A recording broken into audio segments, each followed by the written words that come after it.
निर्भय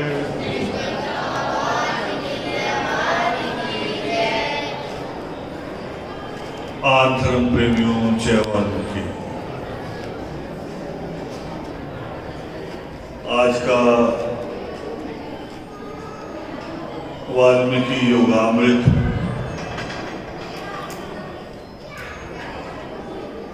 सहारनपुर की धरती पे एक लंबे समय के बाद, और इसीलिए मैंने चंडाल जी से कहा कि एक भजन और कह दीजिए, ये सोए हुए जागते बहुत देर से। आज एक भजन और कह दें, शायद कोई जागृति आ जाए। बहुत लंबे समय के बाद सहारनपुर के साथियों का प्रयास है, मगर प्रयास सफल है। उत्तराखंड से भी साथी आए हैं, यहाँ आसपास के तो लोग हैं ही, और मुझे भी बहुत देर से मनन करना पड़ा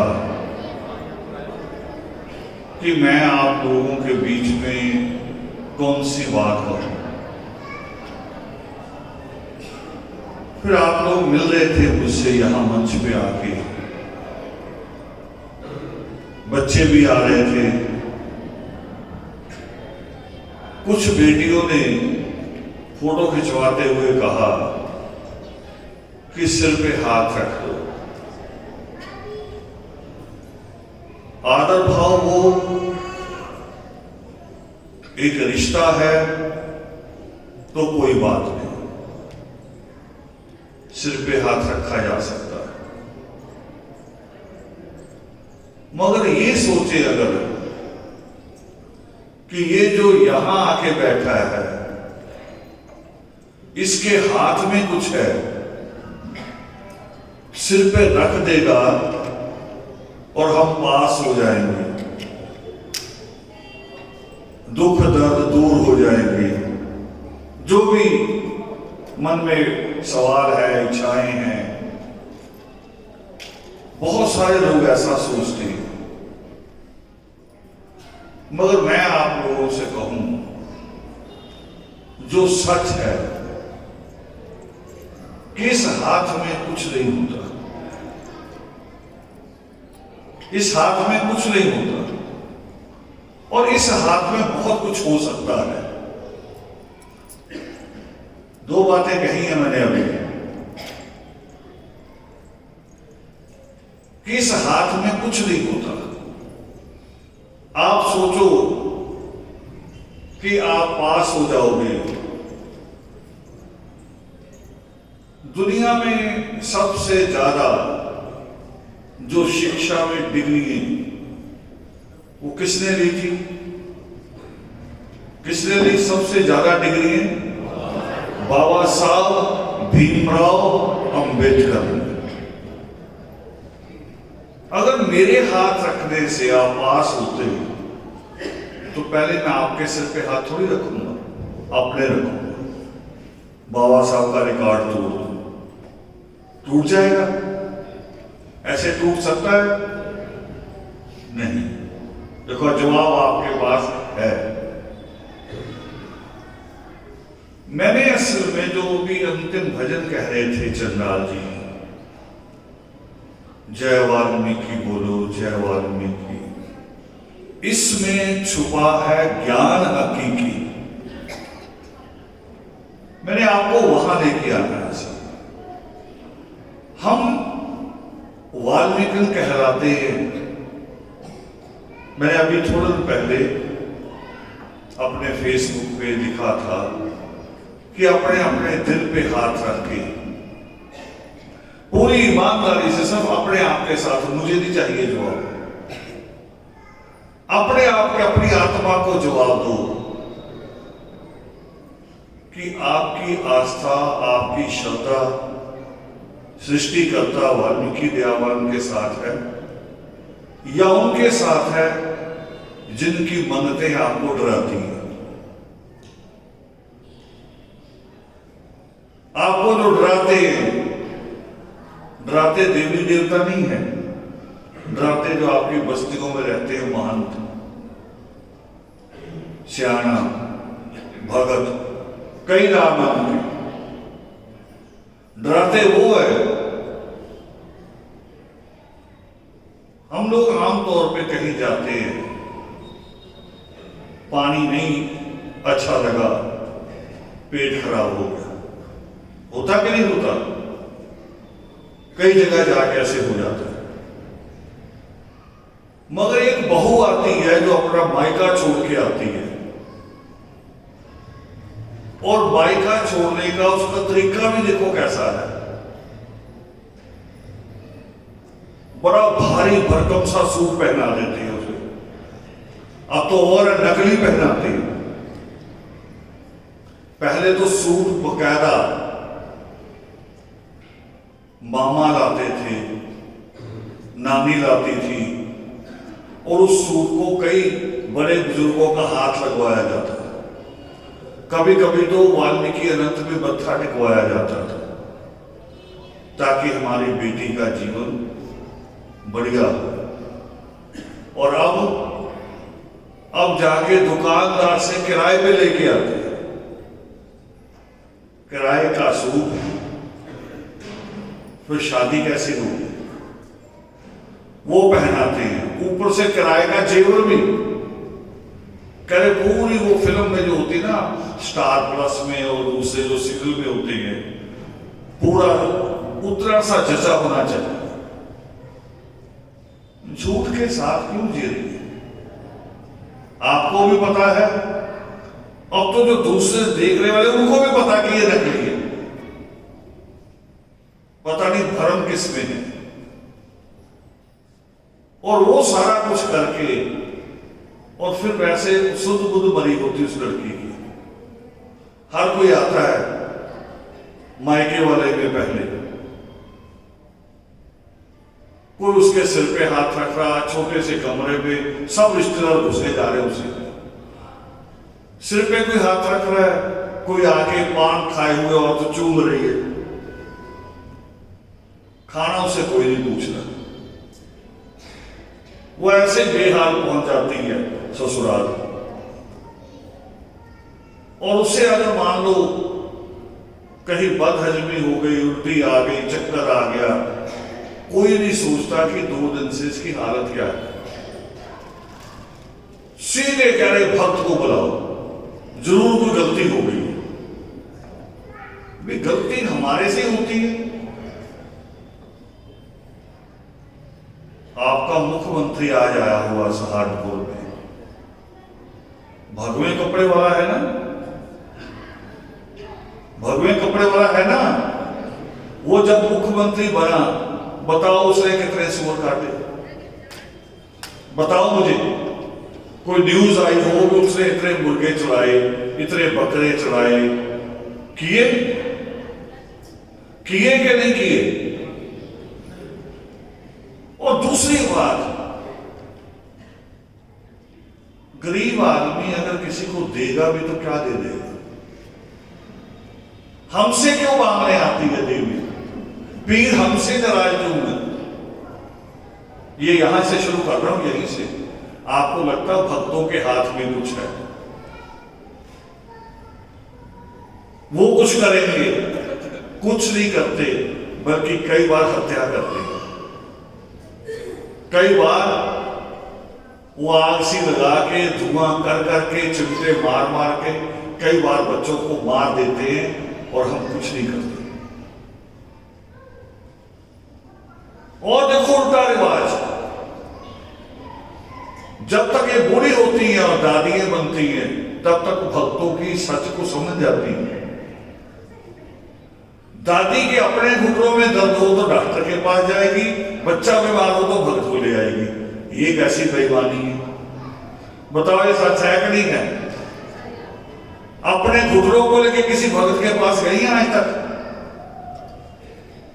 बच्चों को लेके चले जाएंगे,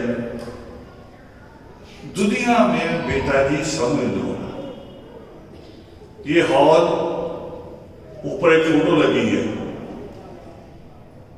सरदार पूर्ण सिंह की। भगत पूर्ण सिंह कहते हैं, मगर वो भगत नहीं थे। ये भक्तों के भी भगत थे, ये डॉक्टरों के भी डॉक्टर थे। और अगर किसी को महापुरुष कहा जा सकता है तो वो थे, जिसको कोई हाथ नहीं लगाता था, जिसको घर के लोग बीमारी की वजह से घर से बाहर निकाल देते थे, उनको उठा के लाते थे भगत पूर्ण सिंह। ये अमृतसर में पहला आश्रम इनका, उठा के लाते थे, अपने हाथों से उसके जख्म साफ करते थे, दवाई मलहम लगाते थे, और पिंगलवाड़ा के नाम से उन्होंने पहली संस्था बनाई और दूसरे काम भी किए। और जब मैं उनके दूसरे कामों को देखता हूं, आप भी देखिए, यहां शायद मिल जाए किताबें, तो आपको लगेगा कि भगत पूर्ण सिंह सृष्टिकर्ता वाल्मीकि दयावान के कहने पे चल रहे हैं। कैसे? जख्मियों की मदद कर रहे हैं। उस वक्त लाइलाज बीमारियां हुआ करती थी, गांव के गांव मर जाते थे, वो उनका इलाज करते थे। और सृष्टिकर्ता वाल्मीकि दयावान ने जो रामायण की रचना की, जिसको आप रामायण कहते हैं, वो कब की थी, किस घटना पे की थी, हम समझते नहीं हैं। हमारी समझ बड़ी छोटी सी। हम तो रामलीला देख के खुश हो जाते हैं कि हनुमान आया, उसकी पूंछ को आग लगी, लंका चला ली, बात करो। अरे जो बात परमात्मा लिखेंगे वो इतनी छोटी सी थोड़ी हो सकती है, वो बहुत गहरी होगी। गुरु ग्रंथ साहब में बहुत सारे गुरुओं की, बड़े बड़े विद्वानों की और कबीर साहब की तो बहुत बड़ी वाणी उसमें है। और पता उसको क्या कहा जाता है? उसको कहा जाता है गुरुवाणी। गुरुवाणी, फिर लोग उसके आगे नतमस्तक होते हैं, सिर झुका के मत्था टेकते हैं। क्यों? वो करे गुरुओं के मुख से जो शब्द निकला है ना, उससे बड़ी दुनिया में दूसरी चीज नहीं हो सकती। लोग स्पीच सुनने जाते ना, प्रधानमंत्री बोल रहा, कोई एक्टर आ जाए उसको सुनते हैं, और ये तो सारी बनाई हुई स्पीचें होती हैं सबकी, भी आज मैंने खुश कैसे करना लोगों। मगर कबीर साहब खुश थोड़ी करते थे। कबीर साहब कहते थे कि सच क्या है, जो सच है मैंने वो कहना है। हमने बात शुरू की ना सच है कि इस हाथ में कुछ नहीं है। तो कबीर साहब कहते थे कि तंत्र मंत्र सब झूठ है, मत भरवो जग कोई। और इसको याद करना है, छोटी छोटी बात को समझना है। आप तंत्र मंत्र से डरते बहुत है। देखो कबीर साहब कह रहे हैं कि तंत्र मंत्र सब झूठ है, मत भरवो जग कोई भी, इस भरम में मत आओ।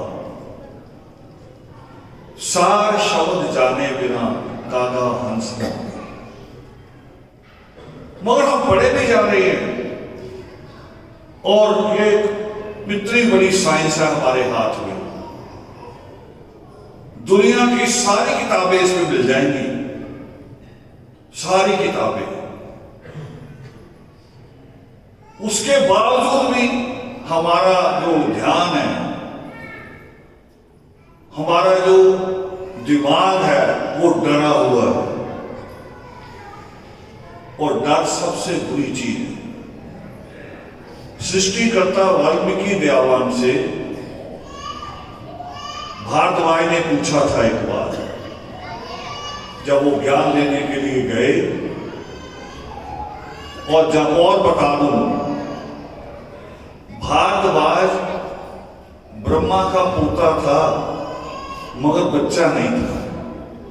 आपकी और जानकारी बढ़ा दूं, आप कभी सोचो जैसे कुछ लोग हम कहते हैं कि बैठे परमात्मा के पास बच्चे, एकलव्य उनसे ज्ञान दे रहा बच्चा, मगर जब भारद्वाज गया था तो बच्चा नहीं था। 9 डिग्री थी उसके पास, 9 मास्टर डिग्री। और 9 मास्टर डिग्री थी उनके पास, और 9 मास्टर डिग्री लेने के बाद भी भारद्वाज का जो सवाल था अपने दादा से, वो कह रहे मुझे वो चाहिए जो कभी खत्म ना हो। ये दिन है, खत्म हो जाएगा ना अभी थोड़ी देर में, रात हो जाएगी। आप बैठे हैं, शायद आनंद आ रहा हो, ये मुझे नहीं पता, शायद पूरे दिन वैसे बंदे बैठे हो। शायद अगर आनंद आ भी रहा हो तो भी ये आनंद लंबे समय का नहीं है, बहुत लंबे समय का नहीं है। मैं अगर 2 घंटे बोलता रहूं तो कमर दुखने लगेगी आपकी, और ज्ञान की खिचड़ी हो जाएगा, सारी बातें मिक्स हो जाएगी। सोचोगे पता नहीं क्या क्या कहा था, भूल गए, है ना। स्कूल में पीरियड होता है 45 मिनट का, बड़ी यूनिवर्सिटियों में होता है 1.5 घंटे का लेक्चर। लिमिट है आदमी की कहने की भी और समझने की। आनंद आएगा मगर ज्यादा देर बाद यही आनंद दुख में बदल जाएगा। यही बात भारद्वाज ने कही अपने दादा से। वो कह रहे मुझे एक इच्छा हुई है मगर आप मेरी इच्छा पूरी नहीं कर सकते। क्यों? ब्रह्मा क्या मांगते थे? ब्रह्मा देते थे ना सबको वरदान, अर्जुन जाए, लक्ष्मण जाए, राम जाए, जो भी जाता था ब्रह्मा से वरदान मांगेगा। अब देखो ये भी मैं रोक के बता रहा हूं आपको, थोड़ा सा आपका दिमाग और खोल रहा हूं। ब्रह्मा जो चीज देते थे वो देते ही क्या थे? आपने कभी इस पे नहीं विचार किया? हम मांगते ना ईश्वर से वो चीज मांगते हैं जो बाजार से नहीं मिलती, जो कमाई नहीं जा सकती, जो सिर्फ वरदान से आती है ईश्वर के। सकल जगत के नाथ जी दीजो हमें वरदान, शांति और संतोष तो बख्शो गूढ़ ज्ञान। ये बाजार में नहीं मिलते। भारद्वाज ने भी कहा कि मुझे वो चाहिए जिसकी ना कोई सीमा हो, ना जिसका उलट हो, बस जिसको प्राप्त करने के बाद आदमी कहे कि यही अनंत है। तब ब्रह्मा जी ने कहा कि तुम्हें मोक्ष की इच्छा हुई है। मोक्ष जिसके मायने होते हैं जहां जाके मोह का अंत हो जाए। मोक्ष के मायने है मोह का क्षय, क्षय मैंने नष्ट, जहां जाके मोह खत्म हो जाए हर चीज में। और फिर वहां ब्रह्मा ने कहा कि ये केवल सृष्टिकर्ता वाल्मीकि दयावान नहीं सकते। अब ये आप सहारनपुर की जहां भी किताबें मिलती हैं धार्मिक, वहां से कोई योग से उठा लो, उसके पहले चैप्टर में 7-8 पेज के अंदर ये कहानी आपको मिलेगी जो मैंने अभी कही। ब्रह्मा कह रहा है कि मोक्ष का अधिकार केवल ईश्वर के पास है, सृष्टिकर्ता वाल्मीकि दयावान के पास। और आपकी सोच क्या कहती है? आपकी सोच ये कहती कि आपके सारे दुखों का हल महंतों के पास, भक्तों के पास। आप यहां अटके हुए हैं। अब सीधे हो जाओ, नहीं तो बाहर चले जाओ। आपकी सोच अटकी हुई है। और ये अटकी क्यों है? उसका कारण भी आप नहीं है, उसका कारण आप नहीं है। ये सिख समाज का संस्थान है, और मैंने पंजाब में देखा है। 1975 का ऐसा समय था कि जब सिख बच्चे कॉलेज जाते थे, जाते बाल कटवा देते थे। कॉलेज गए, बाल कटवा के धर्मेंद्र जितेंद्र बन जाते थे। माँ बाप बेचारे देखते रह जाते थे क्या करेंगे। और फिर उनमें एक संत पैदा हुए। देखो, कौमों को कौन बदलता है? कौम तो गुमराह होती है। उनमें गुरु ग्रंथ साहब में भी आता है कि इंसान को कहते हैं कि इंसान भूलनहार है, भूलता है बार बार, और वो बख्शनहार है। फिर एक संत पैदा हुए जिनका नाम था संत जरनैल सिंह भिंडरावाला। उसकी वाणी ने असर किया, जबकि हजारों ग्रंथी थे उनके पास, हजारों रागी भी थे, पाठी भी थे, मगर वो एक संत के आने से ऐसी लहर चली कि केस कटाना तो दूर, दाढ़ी बांध भी नहीं रही तो लोगों ने दाढ़ी खुली छोड़नी शुरू कर दी। और कॉलेज से फ्री होके सिनेमा देखने नहीं जाते थे लड़के, गुरुद्वारे जाते थे कि आज स्पीच सुननी है, आज क्या संदेश है। ये जज्बात पैदा करिए जाते हैं। अगर हमारी कौम भटकी हुई है तो कौम का कसूर नहीं है, हमारे बाबा लोगों का कसूर है। जो गद्दियों पे बैठे हैं, संत बन के गुरु कहला रहे हैं, पैर पुजवा रहे हैं, पेट बढ़ा रहे हैं, ये उनका कसूर है। आते हैं बाबा लोग निकल के अपने आश्रमों से यहां। कभी सहारनपुर में वाल्मीकि तीर्थ से कोई बाबा आया?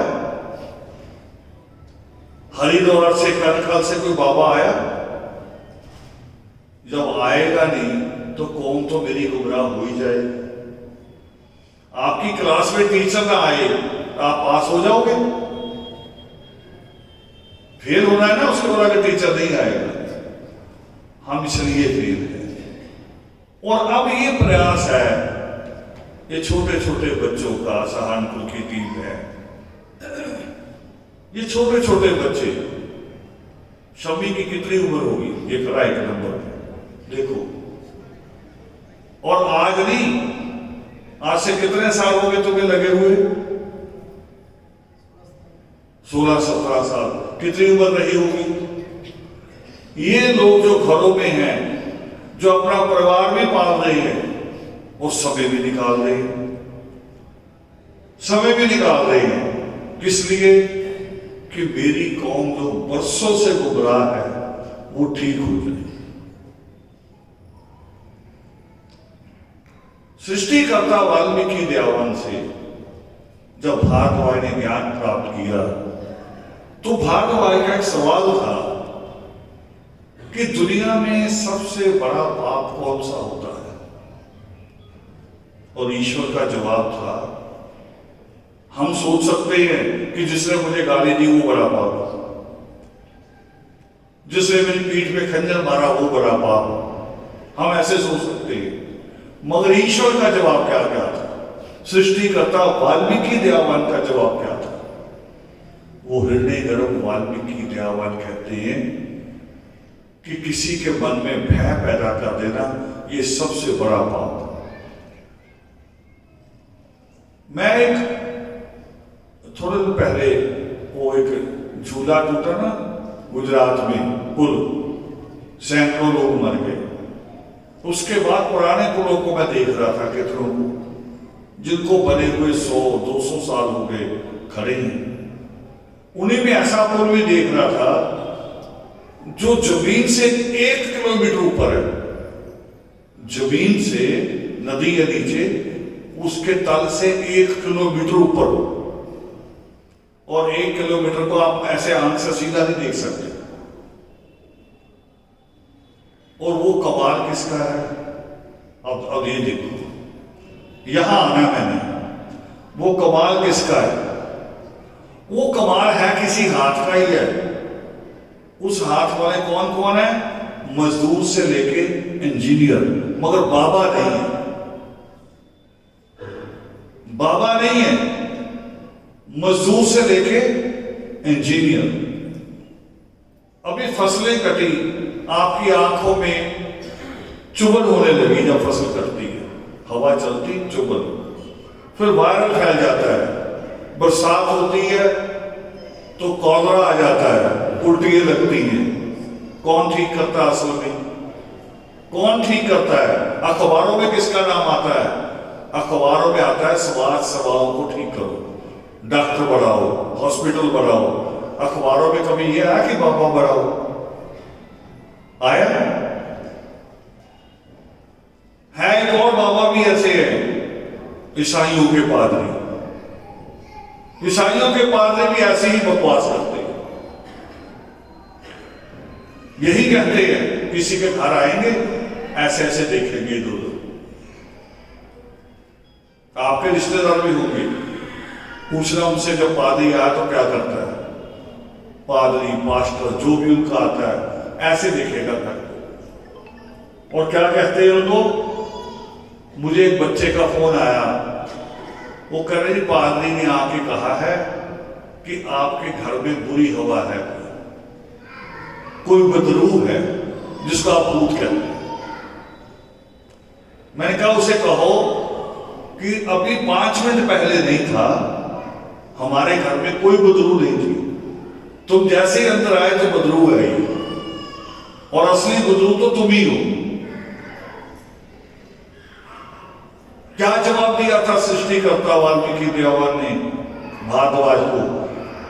सबसे बड़ा पाप कौन सा? और पादरी क्या पैदा कर रहा था? भय पैदा कर रहा था।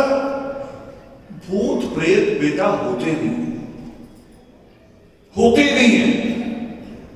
आप अपने आप से पूछो, आपको 10 साल पुराना भूत याद नहीं है? हर साल नया भूत होता आपका। कौन सा? जो नया नया मरता है, ताजा ताजा जो मरे, वो आपका भूत। और 10 साल पुराने वाला भूत कहां गया?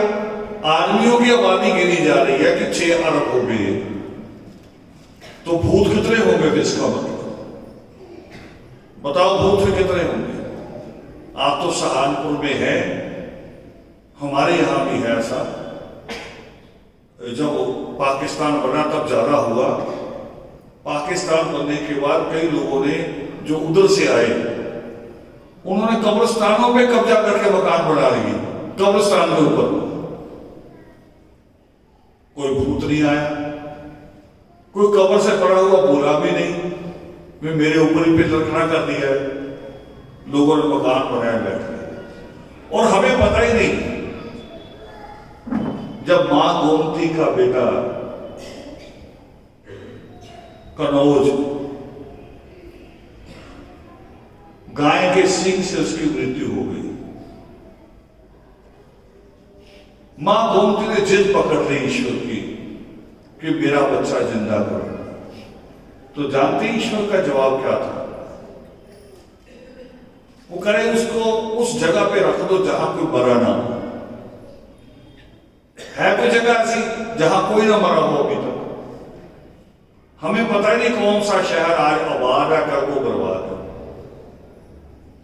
हमारे बुजुर्गों का बनाया हुआ था हड़प्पा, मोहनजोदड़ो, जिसको कहते सिंधु घाटी की सभ्यता। अभी भी सहारनपुर उतना बढ़िया नहीं बना, लखनऊ उतना बढ़िया नहीं बना जितना बढ़िया घर और शहर हमारे बुजुर्गों ने बनाए थे। पानी का जो सिस्टम उनका था। हम अपनी ताकत भूलते हैं सब। दुनिया में 2 ताकतें हैं, 2 ताकतें हैं दुनिया में सिर्फ, एक ईश्वर और एक आप। एक परमात्मा, दूसरी आत्मा, बस। बीच वाला तो कोई है ही नहीं। ये बीच वाले झूठे हैं। मैं अगर दावा करूंगा कि मैं ऐसे कर सकता हूं तो मुझसे बड़ा झूठा कोई है ही नहीं। जितने बाबा लोग हैं, एक तांत्रिक हुआ करता था बड़ा मशहूर, अभी उसका नाम आप लोगों को शायद कभी याद हो, मगर सर्च करोगे तो मिल जाएगा। बहुत मशहूर हुआ करता था चंद्रा स्वामी। देश के बड़े बड़े जो करोड़पति अरबपति लोग थे वो उसके पास जाते थे धागा करवाने, ताबीज लेने। और जब वो पकड़ा गया बेचारा, जेल चला गया, कोई धागा तबीज कोई हवन चलाई नहीं। 20 बार जमानत रद्द होगी उसकी। सर्च कर लेना अपने मोबाइल में भी चंद्रा स्वामी की जमानत कितने महीने बाद हुई और किसने कराई? धागा तबीज से नहीं कराई, जिन्होंने दिन रात मेहनत करके पढ़ाई की थी, कानून को पढ़ा था, वकील बने, उन्होंने कराई। मैंने कहा था ना हाथ में ताकत होती है, नहीं भी है भी। किसके आएगी? जो पुरुषार्थ करेगा, जो पढ़ेगा, वकील बने, जज बने या डॉक्टर बने, उसके हाथ में ताकत आ जाएगी। तो मैं बता रहा था भी कोलरा आता है, बहुत कुछ आता है। कौन ठीक करता है? डॉक्टर ठीक करते हैं, जिन्होंने मेहनत की, 17 साल लगाए MBBS तक, आगे फिर वो स्पेशलिस्ट बनते हैं, 20 साल जीवन के खर्च करते हैं और फिर आपका रोग दूर करते हैं। और हमारे भक्त घर में बैठे बैठे ही ऊल जलूल सी हरकतें करके करे मैं सारा ठीक कर दूंगा। लोग डरते हैं। मुझे एक बार बेटियों का, बेटे मेरी बात सुनो, अब ज्यादा नहीं करेंगे, ये बात आपका जीवन बदल सकती है, आपका ना तो आपके बच्चों का बदल देगी। मुझे बेटियों का फोन आ गया सुबह सुबह,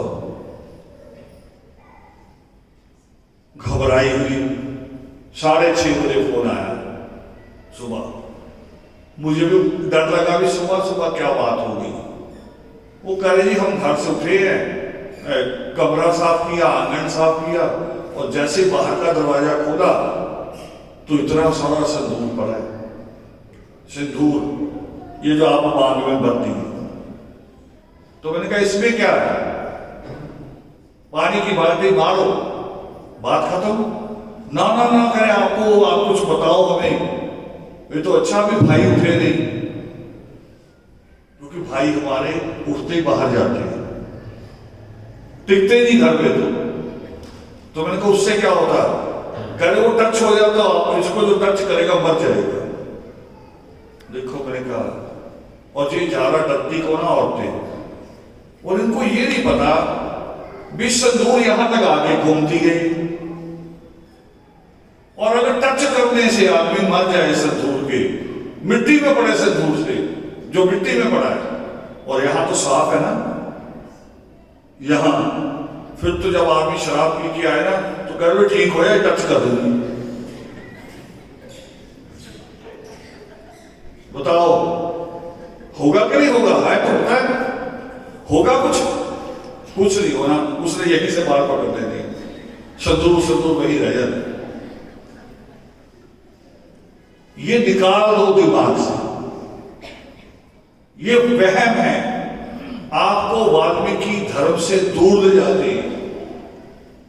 तभी मैंने कहा कि अपने दिलों पे हाथ रख के पूछो, आप वाल्मीकि हैं या आप कोई पखंडी हैं? परमात्मा कहते हैं कि अगर किसी की मृत्यु हो जाती है, फिर आप साल बाद क्या करते हैं? उसका साल बाद क्या करते हैं? बता दो। श्राद्ध करते हो, पितृ पूजा, श्राद्ध, ऐसे कई शब्द हैं। कितनी बार करते हो साल में? एक बार। दिन में कितनी बार खाते हो? खुद कितनी बार खाते हो? 3 बार। चौथी बार में अगर मिठाई का डब्बा आया वो भी खा जाते हैं। उनको साल में एक बार। देखो कैसी अजीब बात है, बच्चा भी हिसाब लगाएगा, समझ जाएगा कि पखंड है। मगर पखंड समझते हुए भी हम हट नहीं रहे वहां से, और इसका कारण है हम नरक में हैं। और क्या कहते हैं हृदय करो वाल्मीकि में, क्या कहते हैं? वो कह रहे अगर श्राद्ध करने से परलोक गए आदमी को खाना प्राप्त हो सकता है, फिर यात्रा पर जाने वाले का भी श्राद्ध कर दिया करो। अब हम लोग यहां से लौटेंगे, चाय पानी की कोई जरूरत नहीं, हमारे नाम का श्राद्ध कर देना, आएगा हमारे पेट में। बताओ आ सकता है? चलो 2 दिन मेरे सामने बैठ के कर लो, 2-3 फीट पे बैठ के कि लो जी आपके नाम का श्राद्ध। एक बहू ने किया था, मैंने कहानी लिखी है। पहले बहू मानती नहीं थी और एक दिन सुबह तैयार हुई और सास को कह रही कि मैं कोचिंग सेंटर जा रही हूं। वो कह रही कौन से कोचिंग सेंटर जा रही हूं? कह रही वो जो अभी नए खुले हैं, अभी नए खोल रहे हैं ना, कह रहे ज्योतिष का ज्ञान भी देंगे, पखंड भी सिखाएंगे, भूत पूजा भी सिखाएंगे। अब ये भी खुल रहे हैं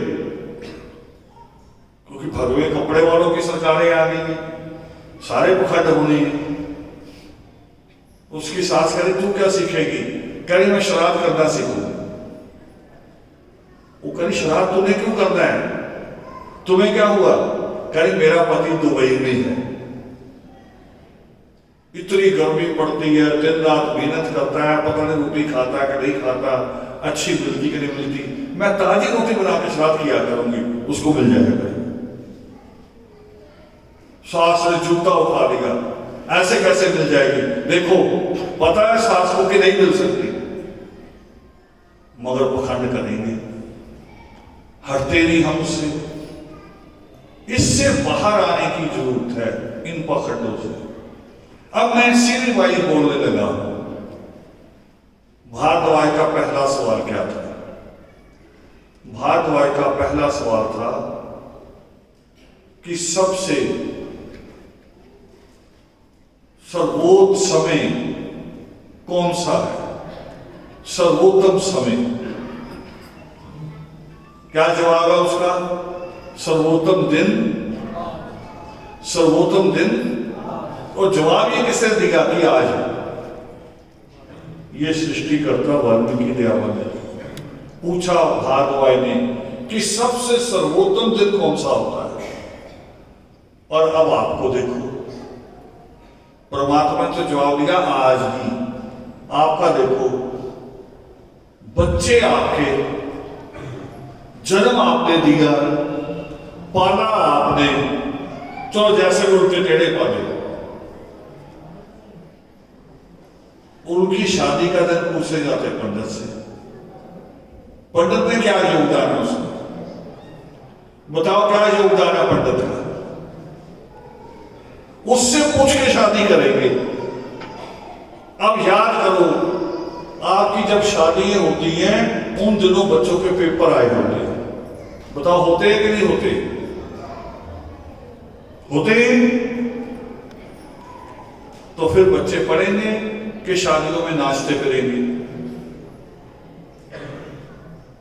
पंडित से पूछेंगे, मकान बना के पंडित से पूछेंगे। अब मैं इसका एक प्रैक्टिकल बता रहा हूं। मैं एक प्रेस नोट बनवा रहा था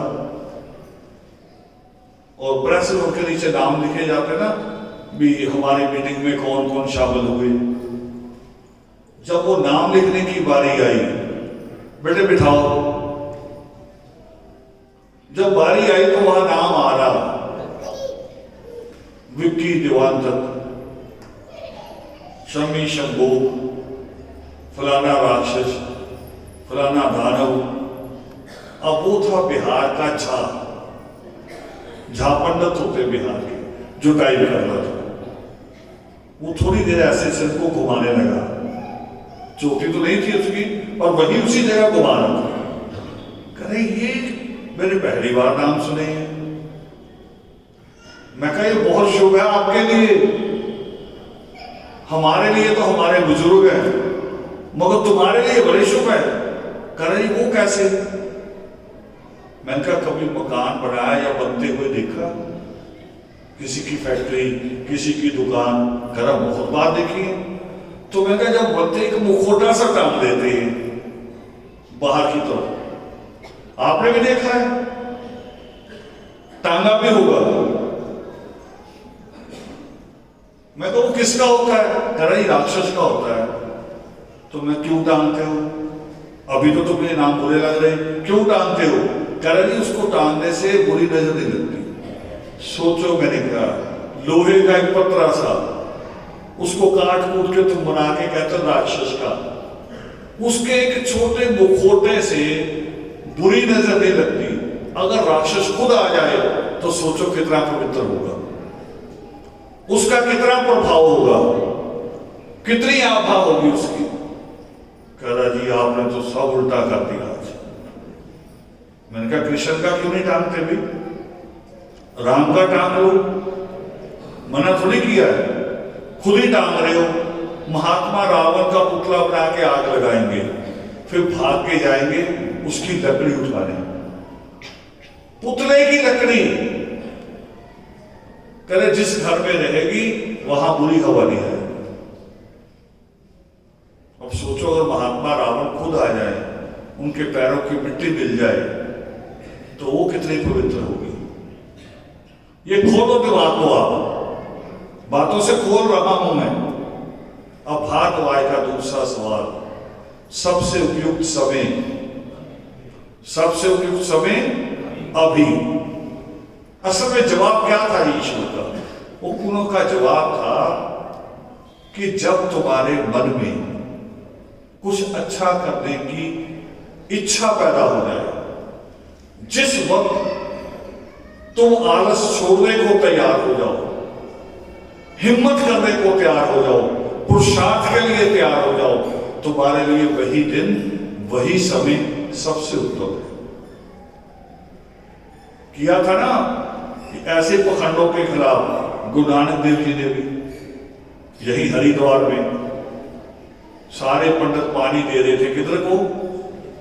सूरज को। और गुरु नानक देव जी ने किधर को दिया? उल्टी दिशा में। वो करे क्यों भाई? करे अपने खेतों को दे रहा हूं, अपने खेतों को। वो करे कैसे पहुंचेगा? करे जैसे तुम्हारा पहुंचेगा। यही तो हुई ना अभी जो श्राद्ध वाली बात की थी, हुई कि नहीं हुई? मगर फिर भी आप उससे बाहर नहीं आ रहे, उससे बाहर आओ। जब तक अंधविश्वास में रहोगे आपका दिमाग वैज्ञानिक नहीं होगा, तार्किक नहीं होगा। कबीर साहब को कभी पढ़ोगे तो आपको लगेगा कि धार्मिक नहीं है मगर तार्किक है। देखो क्या कहते कबीर साहब, वो करे पत्थर पूजे पढ़े कुरान। देखो दोनों को, मूर्ति वालों को भी ग्रंथ वालों को भी, पत्थर पूजे पढ़े कुराना, सात शब्द का मर्म न जाना। और सच में हम यही है। हम मूर्ति से हमने वैसी शिक्षा थोड़ी दी है जैसी भाग दौड़ एकलव्य ने ली थी। एकलव्य की मां ने मूर्ति बना के एकलव्य को क्या बना दिया था? बेटे ये मीटिंग मुझे भी सुना लो क्या चल रही है। देखो अपनी बातों में बिजी हो रहे हो, भूत होता नहीं है मगर तुम्हें जरूर रहेगा।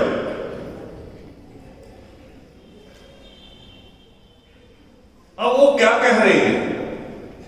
जो लोग मूर्ति को सिर्फ मत्था टेक के निकल जाए, मूर्ति की शिक्षाओं को ना माने, उनके लिए मूर्ति क्या है? पत्थर।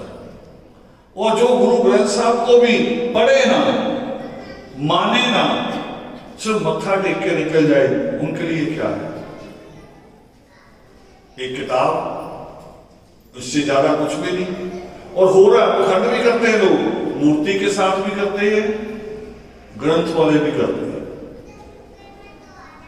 यही से हम तोड़ रहे हैं आपको। मैं एक बार हिसार गया जब शुरुआत में अपने, जब शम्मी जैसा था, तो वहां के बड़े बड़े इकट्ठे हो गए महंत लोग। अब मुझे उनका सिस्टम पता नहीं चाहिए, ये अभी देख के आया ताजा आगरा में। हम तो मीटिंग करने गए थे सिंपल, भी हमें अपनी कौम बदलनी है। 3 चीजें थी हमारे पास, 3 एजेंडा। एक अंधविश्वास खत्म करना है, एक नशाखोरी खत्म करनी है, एक अनपढ़ता खत्म करनी है। हम इन तीन चीजों पे बात करने गए थे। वहां एक महंत खड़े हो गए बीच में, उन्होंने कबीर साहब की बाणी के 5-6 श्लोक इकट्ठे पढ़ दिए। कह रहे हाँ जी आप दो जी जवाब। हमने क्या भी ये क्या तरीका, हमें तो पता नहीं, पहली बार देख रहे हैं। वो जैसे कमाल नहीं गाते, इधर से वो शेर पड़ेगा उधर से वो शेर पड़ेगा। वो कह रहे जी यहाँ का रिवाज है कि उन्होंने जो बाणी पढ़ी है उस बाणी का तोड़ आपने दूसरे 5-6 श्लोक पढ़ के आपने बोलना है।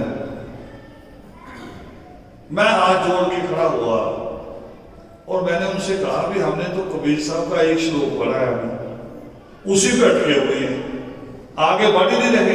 वही जो मैंने आपको पहले कहा कि तंत्र मंत्र सब झूठ है, मत भरमो जग कोई, सार समझ जाने बिना कादा हंस न हो। कह रहे इसमें अटके क्यों हुए हो? मैं कही अटका इसलिए हुआ हूं कि कबीर साहब कह रहे कि ये जितने जंतर मंत्र धागे तभी सब झूठे हैं। हमारे तो जन्म के साथ ही दादी नानी आके वो काला धागा बांध देती, कुछ गेहूं के दाने बीच में और धागा बांध देती, और वहां से शुरू हो जाता हमारा अंधविश्वास।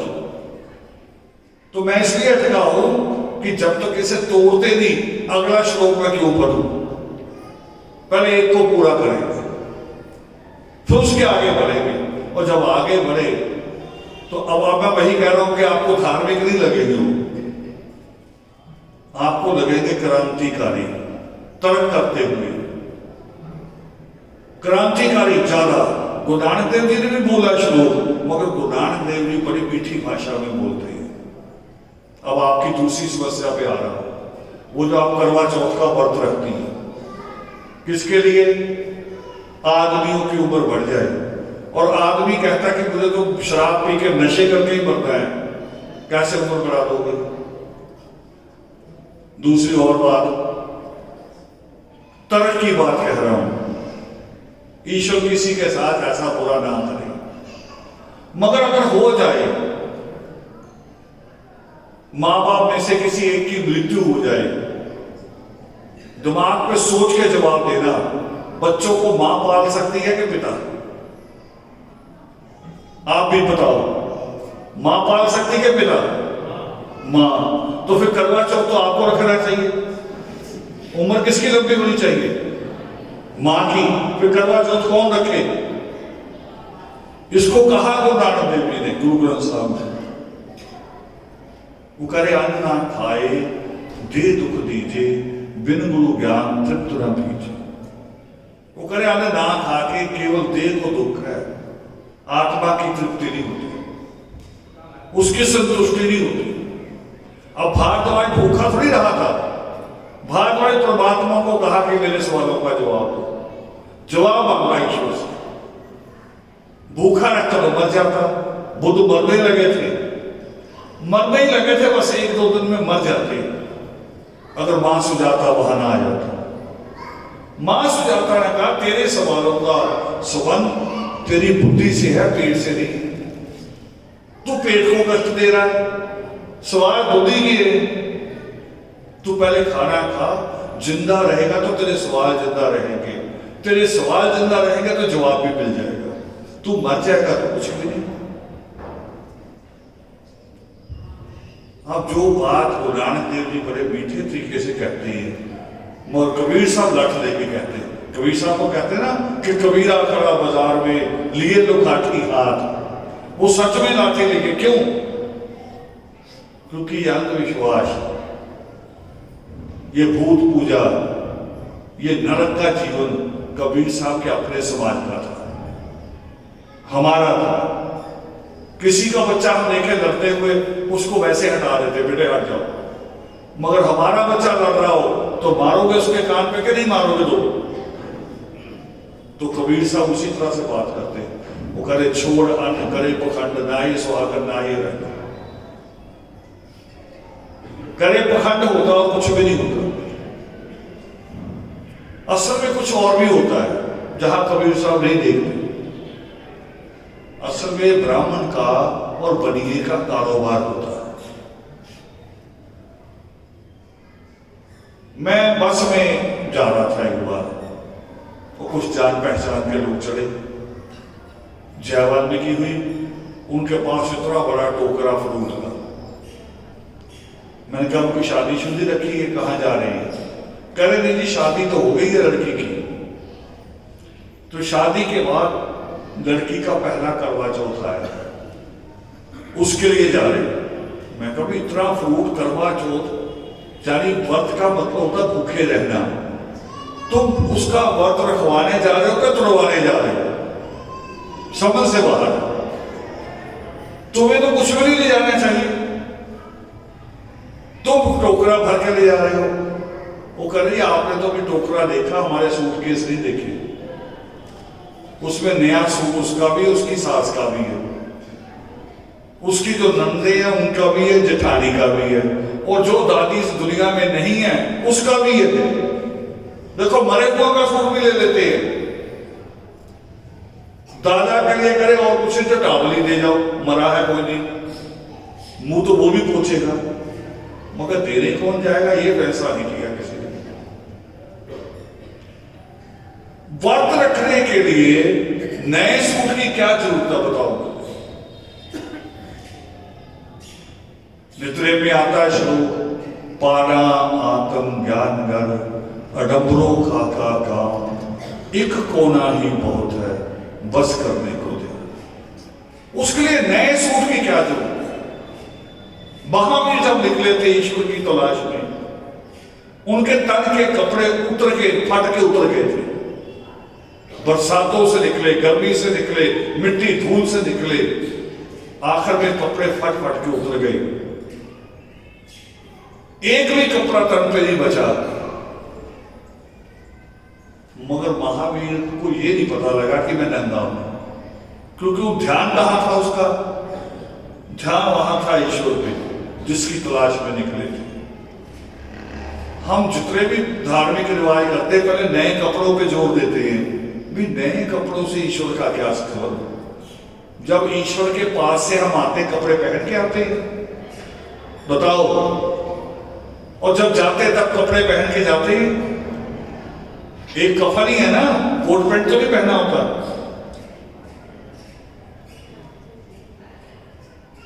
अब सच में बताओ, व्रत लड़की का हुआ या मायके वालों का हो गया? कितना पैसा खर्च हुआ होगा उनका? कई तनख्वाहें खर्च होगी। तो व्रत किनका हो गया? रोटी को कौन तरस जाएंगे? लड़की वाले। लड़की, इसीलिए लोग लड़की से डरते हैं। एक शादी नहीं है, लड़की की दादी सास मर गई तो भी समझो मायके वाले मर गए। पता नहीं कितना कुछ लेके जाना पड़ेगा, सोने की चीजें भी लेके जानी पड़ेगी, दामाद को चेनी पहनानी पड़ेगी, कोई कड़ा पहनाता, कोई कुटी देता, या दादी बनी तेरी, तो उसमें देवरों का क्या काम?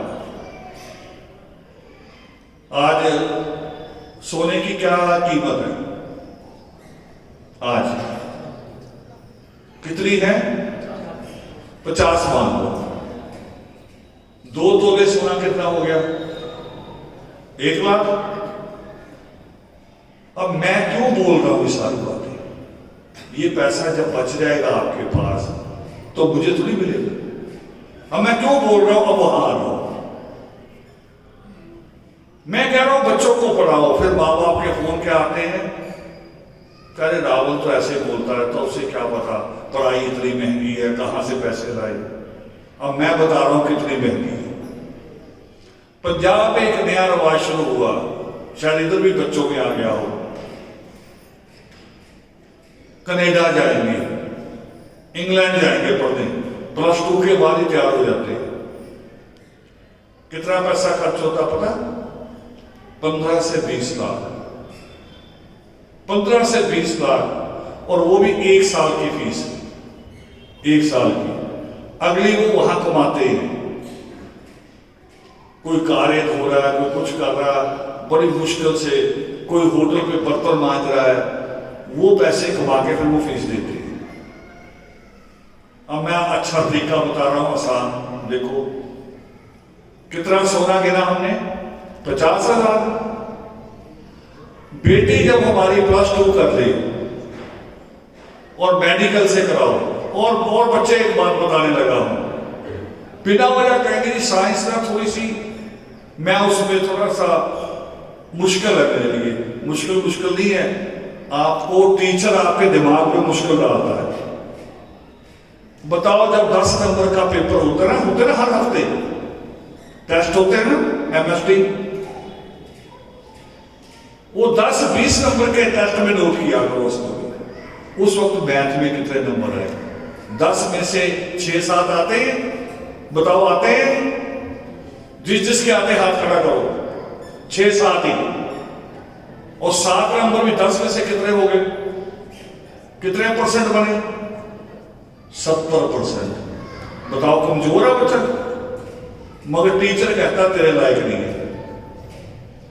मेडिकल पढ़ो, मेडिकल की पढ़ाई 2 साल, जिसको आप इंटर कहते हैं, उसके बाद करो BSc nursing. BSc nursing, JNM नहीं, BSc नर्सिंग।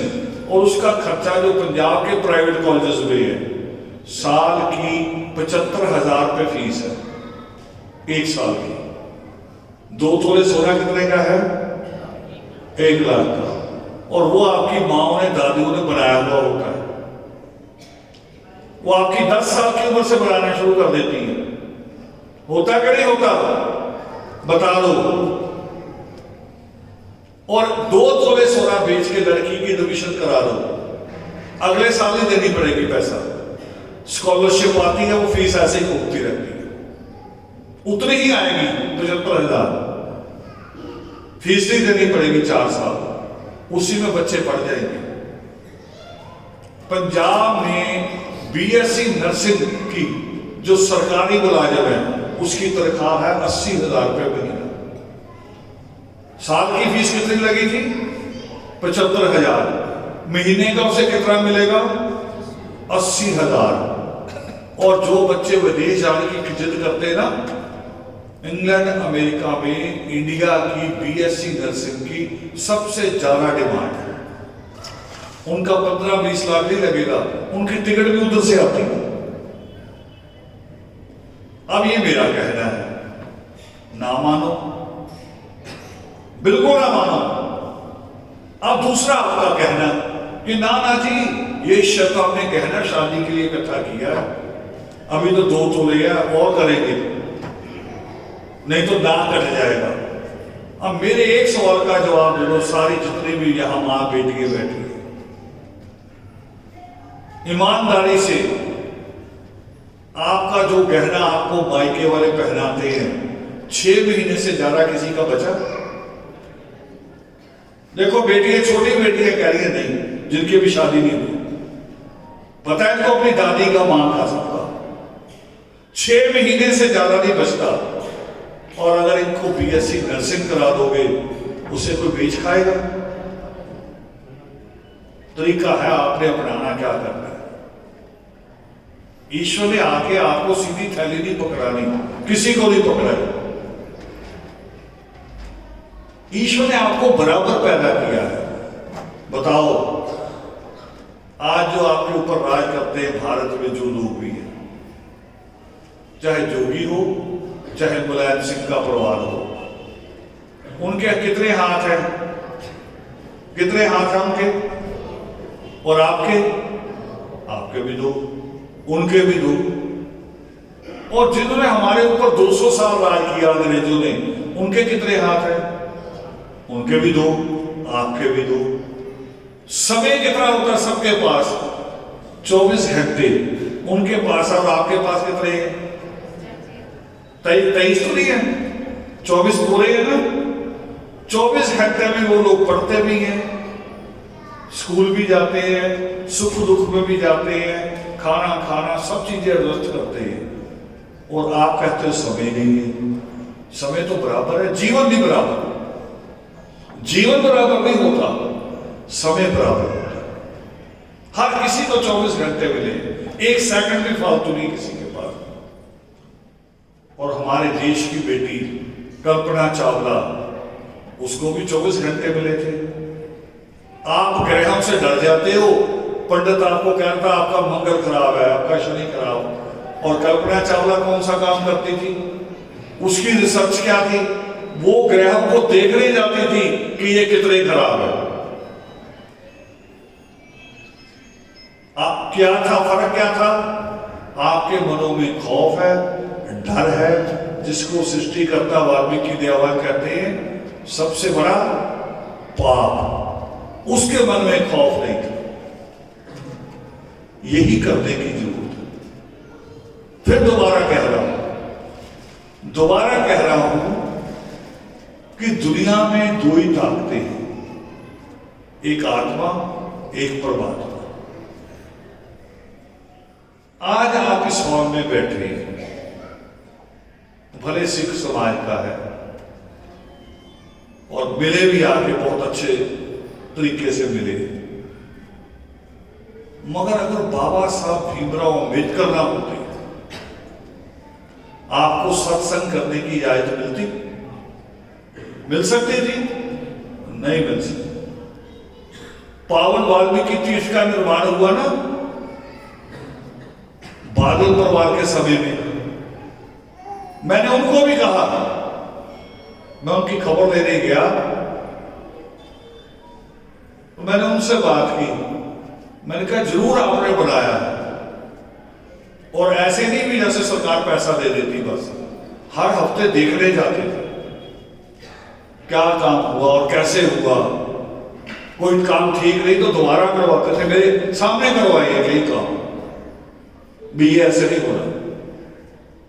मगर मैंने उनको भी कहा कि अगर बाबा साहब भीमराव अम्बेडकर ना होते और आप पूरी ईमानदारी से चाहते भी कि वाल्मीकि तीर्थ बना के देना है, आपकी कौम नहीं आपको बनाने देती। आपकी जो अलायंस पार्टी थी उनकी, वो बीजेपी थी, वो नहीं बनाने देते।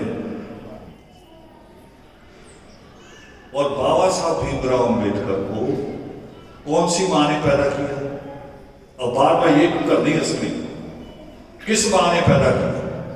एक सफाई पेशा मां ने, सिर पे गंदगी उठाने वाली मां ने पैदा किया बाबा साहब भीमराव अम्बेडकर। किस देश में जिसमें पढ़ने का अधिकार ही नहीं था, हमें कानून था हमारे खिलाफ, और उस कानून को उखाड़ के उस कानून की जगह नया कानून किसने बनाया? तो उसी बाबा साहब भीमराव अम्बेडकर। और अगर पढ़े लिखे ना होते, बाबा साहब अम्बेडकर अगर महंत बन जाते, भगत बन जाते, तो हम सुधर सकते थे हमारा जीवन। स्कूलों में हमें सीटें मिलती, अफसर बन के आप दूसरों के बराबर बैठ सकते थे। ये बात सोचो ना, क्यों नहीं सोचते? उन भक्तों को भी कहो, उनको भी कहो कि अपने बच्चे पढ़ाओ, हैं वो भी हम में से ही हैं, कोई अलग नहीं है, हमारे दुश्मन नहीं है, मगर रास्ता गलत चल लिया। और मैंने सिरसा हरियाणा का अंतिम शहर है, उधर राजस्थान शुरू हो जाता है, मुझे याद है मैंने वहां ये बात कही, बहुत ज्यादा कही मैंने, क्योंकि वहीं को डेरा सच्चा सौदा है। मैं बहुत बोला, रात को 2 बजे तक चलता रहा पूरा। हमारे साथी थे पूर्ण मेघनाथ जी, बहुत अच्छे चित्रकार थे। उनके घर में सोया जाके, और सुबह ही उन्होंने जल्दी आवाज दे दी मुझे। मैंने कभी अभी सोने दो, क्या हुआ? कह रही वो एक महंत आपको मिलने आए हैं मोहल्ले के। मैं समझ गया, मैं कोई रात में ज्यादा बात हो गई थी, अब गुस्सा चढ़ गया होगा, गुस्सा उतार दे आए। मैं कोई नहीं, मुझे ब्रश व्रश कर लेने दो, थोड़ा सा ठीक हो जाओ, बिना आंच के मुंह कड़वा नहीं करना, फिर बुला लो। चलो थोड़ी देर बाद मैंने कहा अच्छा लिया बुलाओ।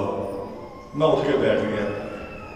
उसने चौखट नहीं पार की जिस कमरे में मैं बैठा था। चौखट के पैर उसके बाहर और बाकी शरीर अंदर पूरा लेट गया। लोग और रो रहा जोर जोर से। वो सारे लोग हैरान। और उसका नाम था पूरे राजस्थान तक, पूरे हरियाणा में, कि शर्तिया लड़का देता है। जो भी माँ बाप आ जाए बस ऐसे करके कह रहे हैं लड़का ही हो। और वो रो रहा, लोग उठाने लगा तो जो कोई नहीं उठाएगा, रोने दो भी, मुझे पता अभी क्या स्थिति में है। रो लिया 5-6 मिनट, फिर मैंने कहा आप आ जाओ तो बैठो यहां बराबर। नहीं करा नीचे बैठो। मैं क्या हुआ? करा आज तक मैं दुनिया को मूर्ख बनाता रहा। और करा ये जो मेरे मोहल्ले के लोग हैं ये भी नहीं समझते। दूसरे लोगों को लड़का मानता था मैं, और मेरे घर जो लड़का पैदा हुआ उसका दिमाग है नहीं। होते ना बच्चे के जिनका ब्रेन नहीं होता। देखो करा किसी ने सोचा ही नहीं कि ये आदमी तो दूसरों को बांटता था, इसका अपने घर में क्या हुआ। तो मैंने कहा फार्मूला पे खोल दो, तू लड़के बांटता कैसे था। कह रहे बड़ा सिंपल फार्मूला, सारे सीख सकते हैं। कह रहे इनको लोग जो आते हैं टोकरे लेके मिठाई के, फ्रूट के, वो दिखाई देते हैं। मेरे पास तो कहा 10 लोग रोज आते हैं, मैं 10 को लड़का कह देता हूं। कभी कभी 5 को होता है, कभी कभी 1 को ही होता लड़का। अब जिसको हो गया वो आएगा डब्बे लेके, इनको वो दिखाई देता है। जो 9 का नहीं हुआ वो तो उनको पता ही नहीं, वो तो मुझे पता है। और वो कोई शिकायत करने आता नहीं, आप ही नहीं जाते। गए हो कभी शिकायत करने? आमिर खान तो पहुंच गया था पीके में कि मेरे पैसे वापस रिफंड कर, ये काम नहीं हो रहा है इसका। आप नहीं जाते, गए नहीं, उसने बता दिया। करे मैं तो सबको कहता होगा होगा होगा। जिसके हो जाता है वो डब्बे भी दे जाता है, पैसा भी दे जाता है, और वो मशहूरी भी वही करता सारी दुनिया में है कुछ भी नहीं। उसके बाद पक्का धर्मसभाजी हो गया। करा आज के बाद पखंड नहीं होगा, आप भी निकाल दो। और दूसरी बात कह दूं आपके हौसले के लिए कि मैं किसी ऐसे घर से नहीं हूं कि जिस घर में ये पखंड नहीं था। और समझ लो मैं आसमान से नहीं उतरा हूं, आप में से हूं। मेरी मां आप में से थी। हाँ, मां ने पखंड नहीं किए, मैंने उसको कभी नहीं देखा। दादी करती थी 2-2 चिराग, मुसलमान पीर का भी, हिंदू देवी का भी, और एक ही दीवार में ऐसे 1 फुट की दूरी पे। अभी तो मुस्लिम हिंदू बड़ा दंगा है ना, अगर उन दोनों होता तो दंगा होता चिरागों के बीच में, दोनों एक दूसरे के ऊपर चढ़ जाते। शुरू में बात की, हमें समझाना नहीं आता था। दादी वो बेलन लेके पीछे भागती थी। फिर बाद में एक दिन दादी से पूछा भी तुम्हें मिला क्या, ये बता। तू गांव से आई, गांव से थी हमारी दादी, गांव में शहर में आई, तुम्हें मिला क्या। उसके अपने आप ही समझ में आ गया, कहीं गांव में तो अच्छा जीवन था, वहां तो केवल गाय भैंस की सफाई करनी पड़ती थी, और शहर में आके तो आदमी की गंदगी सिर पे उठाई। उसी दिन समझ में आ गया। मैं क्या फिर इन चिरागों को करिए अच्छा गंदी जगह ना फेंकना, किसी नदी पे फेंक दे, अब नहीं करूंगा, यहां आ जाओ। और मां सीता को जो मां बनने का रुतबा मिला वो कहां आके मिला था, कहां आके। 14 साल तो आपको याद है ना वनवास में राम के साथ, उसके पहले भी रही होगी 14 साल से, उसके बाद में रही कुछ समय, यानी 15-16 साल में मां बनने का रुतबा कब प्राप्त हुआ, जब सृष्टिकर्ता वाल्मीकि दयावान के चरणों में। एकलव्य की मां ने भी यही मूर्ति बनाई थी, वो हमें झूठ पढ़ाया जाता है कि द्रोणाचार्य की मूर्ति बनाई थी, ये हो ही नहीं सकता।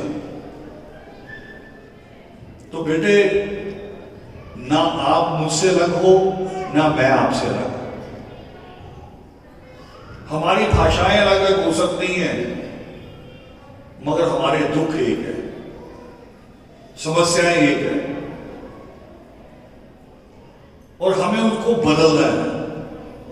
बस एक बार ये जो सृष्टिकर्ता वाल्मीकि दयावान के हाथ में कलम है, ये अपने बच्चों के हाथ में ले आओ, सारा पैसा इस पे लगा दो, और शादियों में बड़ा रवाज अभी आपके 5-6 दिन पहले ही पहुंच जाते हैं। जाते हो कि नहीं जाते हो? कहीं तो हफ्ता पहले ही पहुंच जाती है, और हफ्ता और बाद में नहीं उठते। शादी होगी तो चलो अपने घर, नहीं करे अभी लड़की दोबारा आएगी ना, और दोबारा आएगी, तुमने कोई वीजा थोड़ी देना है, आएगी। शादियों के 5-7 सूट नए होते हैं, फिर बच्चों के भी होंगे कपड़े, ये सारा खर्चा करके फिर लेन देन भी होता है। 8-10 दिन रह के रिश्तेदारों के यहां खा पी के, जब तक उनके लड्डू रसगुल्ले खत्म ना हो जाए तब निकलेंगे। और देखो मुझे और बता दो अपने आप, खुशी से निकलते हो, लड़के निकलते हो लास्ट दिन, सच बता दो, हैं? लड़के निकलते हो ना, फिर पूरी गली में पता क्या कहते जाएंगे, भूखों के आए थे, भूखों के। अरे खा के तो उनको भूखा कर ही दिया आपने। 10 दिन मुर्गे खाए, अब उनको भूखा कहते जा रहे हो। यानी 10 दिन अपना भी काम गवाया, उनका भी गवाया। शादियों में 1 दिन से ज्यादा मत जाओ। अब तो टीचर भी मना करते हैं ना, वो कह रहे छुट्टी नहीं मिलेगी 1 दिन से ज्यादा, पढ़ाई पे जोर दो। और मैं कह रहा हूं दूसरी बात सुनो, शादी में तो कोई आनंद ही नहीं है। किसी को बैठने को जगह नहीं मिलती, किसी को लेटने को नहीं मिलती। बच्चे पढ़ा लो, इनको अफसर बनाओ। जिस दिन आपका बच्चा अफसर बन जाएगा ना, 5 साल, सिर्फ 5 साल नौकरी करने के बाद वो आपको सिंगापुर ले जाएगा, दुबई घुमाने ले जाएगा कि चल वहां दुबई घुमा के लाता। जब ये बड़े होंगे, अफसर होंगे, तो पढ़ाई पे जोर दो, तब बाल निकल कह रहा है। तो मैंने शिकवा किया आते ही, मगर ये भी कहा कि आज का योगामृत एक सफल कोशिश है आपकी, और सफल हुई है कि कई बार जब खत्म होता है तब सफल नहीं होता, तब धीरे धीरे आगे हो जाता है। तो जैसी शुरुआत हुई थी, बल्कि उसमें 10 लोग बड़े हो गए, कम नहीं हुए। ये आप लोगों की जो आपने घर घर जाके जो समझाया होगा, आपकी जो मेहनत है, ये उसका फल है। मगर मेरी शिकायत भी याद रखना कि अंतराल नहीं होना चाहिए इस्लाम का। देखो, मंदिर सुबह शाम खुलते हैं, गुरुद्वारा सुबह शाम खुलता है, मस्जिद 5 बार लोग जाते हैं, हम साल में 1 बार जाते हैं, और वो भी खुला कर देते हैं प्रगट दिवस पे। तो ऐसी शिक्षा वाला ये क्लास ही आज हमारी, ऐसी शिक्षा वाला जैसी शिक्षा कभी कुशीला परमात्मा के चरणों में ले रहे थे, भारद्वाज, हमने उसमें से थोड़ी थोड़ी बातें ली है, हम उनकी पूरी शिक्षा सीखे, दिया हुआ उन्हीं का है, हम लोग बांटते हैं। तो फिर आखिर में कह रहा हूं माओ से, बेटियों से, बताओ इस हाथ में ताकत कब आती है? बाबा बन के पढ़ लिख के आ जाती है, पढ़ लिख के। कई बार आप लोग कहते हो, लोग नहीं करे आज ये काम हो जाना था, एक नया रूल आ गया, नया रूल, एक किसी बड़े अफसर के साइन किए हुए, देखो उसकी कलम में कितनी ताकत होती है। एक साइन करता है सारा कुछ रुक जाता है, एक साइन करता है सारा कुछ हो जाता है। और वो ताकत आप भी अपने हाथ में लो। अभी तक हम क्या कर रहे हैं, किसी ने परमात्मा को कुछ कह दिया तो पहुंच जाते हैं डीएम के ऑफिस में, डंडे भी पड़ते हैं, मार खाते हैं।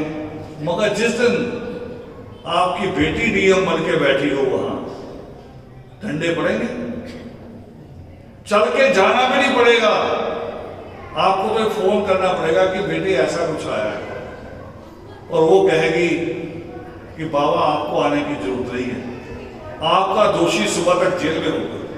होगा कि नहीं होगा? ये है ताकत उस पराई की। अब मंत्र ले दो लास्ट, माओ के लिए मंत्र है। जब बेड पे जाओ सोने रात को, लेटने से पहले बैठ के ऐसे हाथ जोड़ के एक मंत्र पढ़ना है। ये मंत्र ही मान लो, है नहीं कुछ भी, हिम्मत बढ़नी है बस। और जब सुबह उठो, पांव नीचे रखने से पहले दोबारा वही लाइन फिर बोलनी। क्या? मेरे बच्चे अफसर बनेंगे। ये नहीं कहना ईश्वर को कि तुम बनाओ, ये नहीं कहना है। क्या कहना है? मेरे बच्चे अफसर बनेंगे, सोने से पहले और उठने के बाद। ये बात जो बुजुर्ग कहते थे ना कि अच्छा बोलोगे तो अच्छा होगा, ये वो मंत्र है।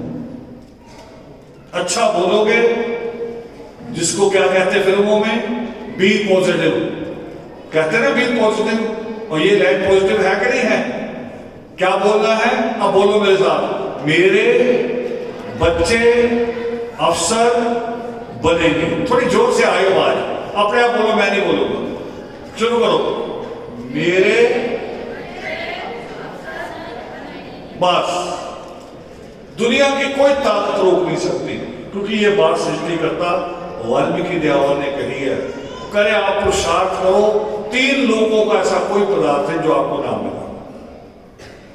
ये विश्वास की बात है। इन सारी लाइनों को पढ़ो जो लिखी हुई है, ये वही ज्ञान है। अगली बार आएंगे, इनमें से किसी और बात पे बात करेंगे। जय वर्मा।